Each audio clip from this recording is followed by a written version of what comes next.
Pagninilay sa Ebanghelyo para sa Disyembre 3. Lukas, Kabanata 10, versikulo 21 hanggang 24.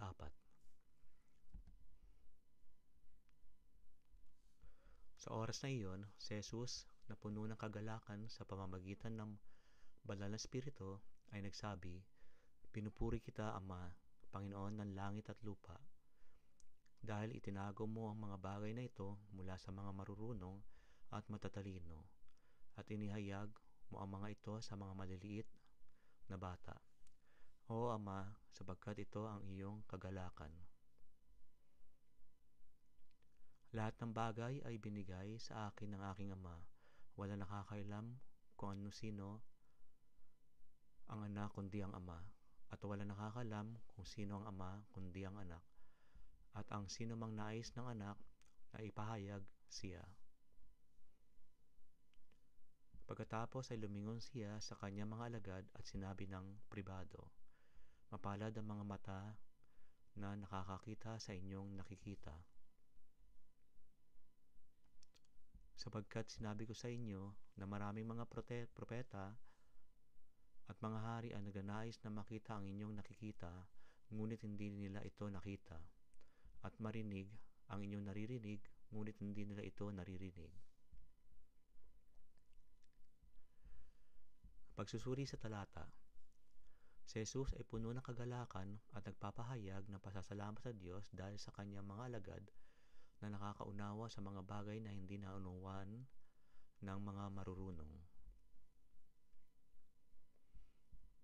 Ang mga talatang ito ay nagpapakita ng ideya na ang kaalaman tungkol sa Diyos at sa anak ay hindi nakukuha sa pamamagitan ng karunungan ng tao, kundi sa pamamagitan ng pagpapahayag ng Diyos sa mga simpleng tao.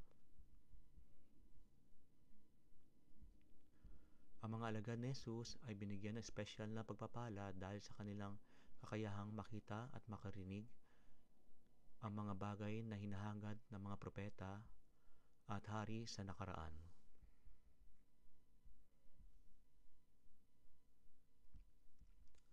Paano may angkop ang Ebanghelyong ito sa ating pang-araw-araw na buhay?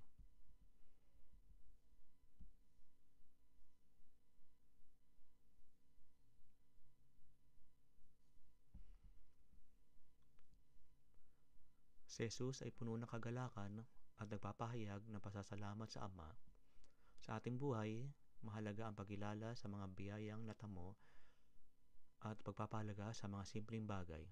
Ang pagkakaroon ng positibong pananaw at pasasalamat ay nagdudulot ng kagalakan sa ating puso na maaaring magpabuti sa ating kalagayan sa buhay.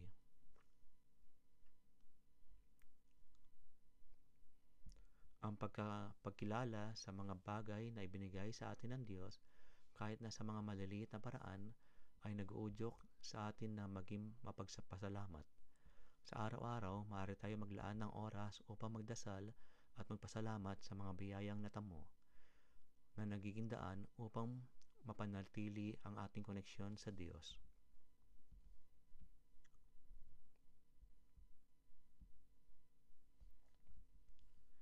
Binanggit ni Jesus na ang mga bagay na ito ay inihayag sa mga maliliit na bata. Ipinapakita nito na ang tunay na karunungan ay hindi lagi nakasalalay sa mga marurunong o mayayaman. Sa ating buhay, maaari tayong matuto mula sa mga simpleng tao at mga karanasan. Ang pagiging bukas sa mga aral mula sa iba, kahit na sa mga hindi inaasahang pagkakataon, ay nagdadala ng mas malalim na pangunawa sa ating pananampalataya.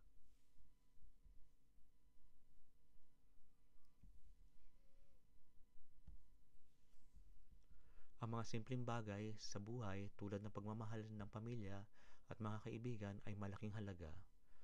Ang pagtuon sa mga ito ay nagbibigay din sa mensahe ng Ebanghelyo na ang tunay na yaman ay hindi nasusukat sa material na bagay, kundi sa mga ugnayan na buo sa ating paligid.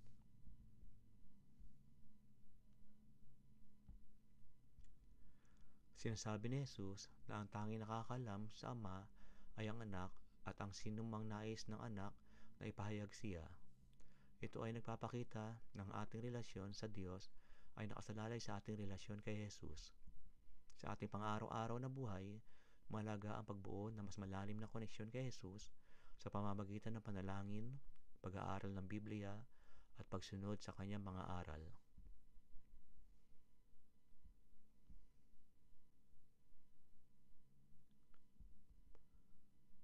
Ang pagkilala na ang Diyos ay may mas malalim na kaalaman at pagmamahal sa atin kaysa sa sino man ay nagbibigay ng kapanatagan sa mga pagkakataon tayo ay naharap sa mga pagsubok. Ang pag-alala na tayo ay minamahal at naunawaan ng Diyos ay nagbibigay ng lakas at pag-asa.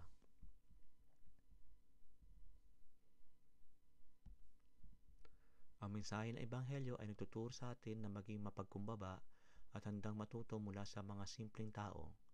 Sa ating pakikisalamuha sa iba, mahalaga ang pagkilala sa kanilang mga karanasan at pagpanaw.